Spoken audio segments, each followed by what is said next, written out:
I never believed in lasting love. At least, not for me. I believed in momentum, in sparks that ignited fast and burned out just as quickly.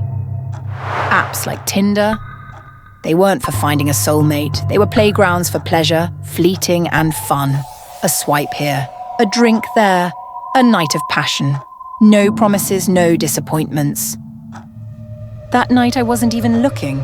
I was bored, curious, restless. Then came Mark. He wasn't just attractive, he was curated. Tousled hair, well-cut jawline, eyes that looked like they saw through filters. His bio was maddeningly simple.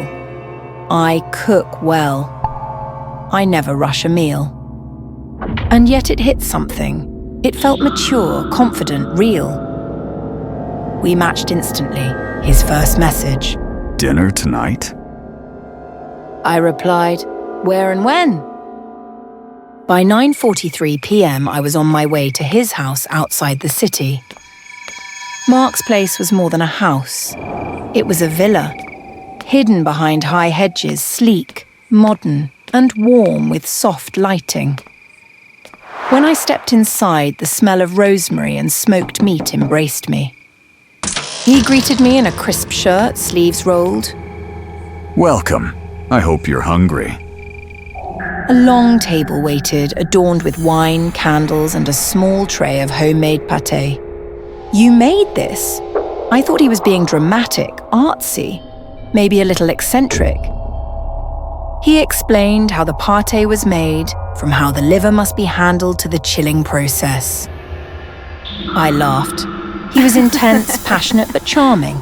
We drank red wine, talked, flirted. After the dinner, Mark showed me his kitchen, meticulously arranged, all top-tier chef equipment, each blade gleaming. Mark was obsessed with knives, artisan blades, carbon steel, perfectly honed. He showed me a custom paring knife from Japan, then whispered like a secret. He said, half joking, "You sound like Gordon Ramsay on a date." More like Hannibal with manners. I didn't catch the red flag. I was too busy drinking melting under his gaze. The heat between us grew. Touches lingered. His hands slid along my waist, then lips met lips, and we lost ourselves in the moment. As he trailed kisses along my neck, he whispered, almost breathless, I'm still hungry, and you look delicious. Do you want to be my dinner tonight? I giggled, aroused. Of course. I thought it was a kink, a game. Maybe he wanted to carry me to the kitchen table. Maybe he had whipped cream hidden somewhere. His lips pressed more firmly, but something shifted.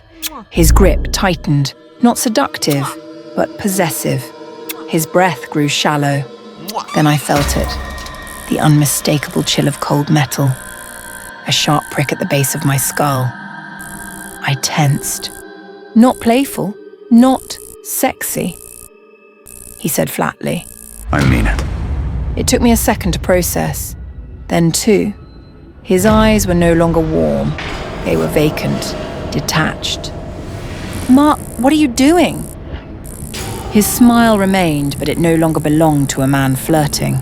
Before I could scream, he moved, swift, precise. Something jabbed of my neck, a sudden jolt like a taser.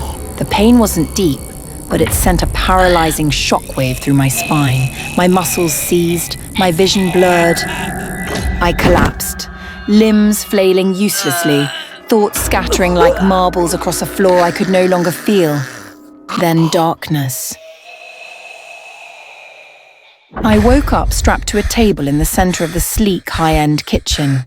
My body was numb, my arms and legs splayed and tied down with thick rope that scraped against my skin. The room wasn't cold like a morgue. It was warm, humid, and filled with a nauseating blend of aromas. Bleach, charred meat, fresh herbs, and something unmistakably metallic. To my left, a prep station gleamed with precision tools. Mandolins, mincers, boning knives.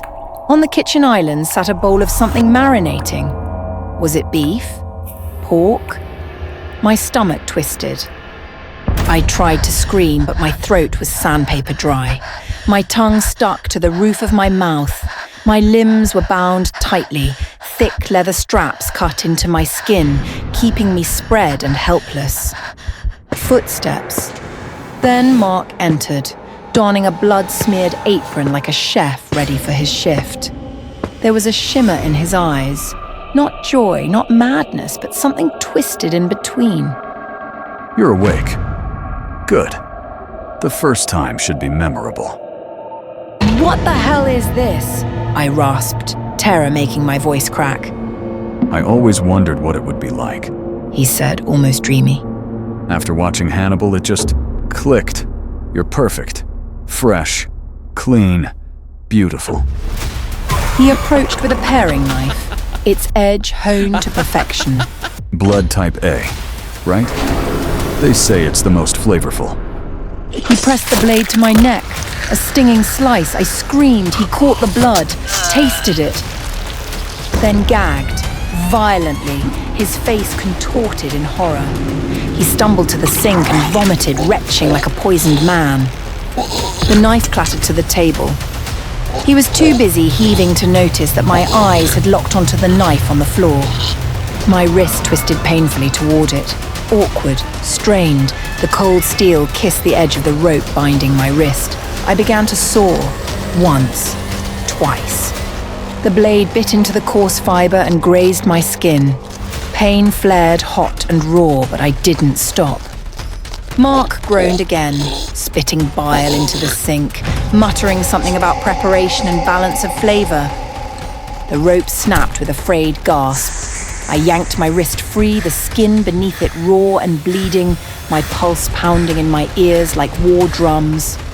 I moved quickly to my ankles. The knots were tight, stubborn, soaked with my own sweat. My fingers slipped once, twice, but I didn't stop. I clawed and sawed and twisted until at last, the final rope loosened and I kicked free. He turned.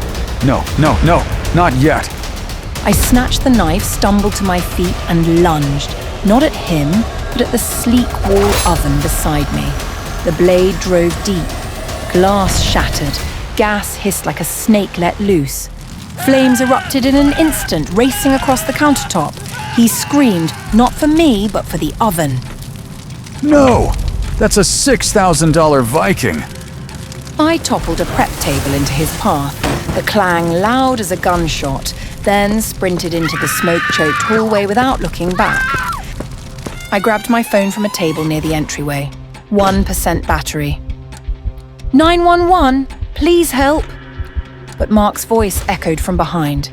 You can't leave. You're not done yet. I bolted for the front door, flung it open, only to find the outer gate locked. No keypad, no handle. I darted into the bushes, phone in hand. I crouched, heart in my mouth. Tinder notifications pinged in quick succession. You can't escape me! I told you, this is my first time. I muted my phone, uninstalled the app, but another message arrived through Premium Override. I fixed the oven. Sorry for being clumsy. Let's finish what we started. The first time is always messy. A sound, footsteps, buzz of electricity, then a voice inches from the brush. And honey, I brought a cleaner blade this time.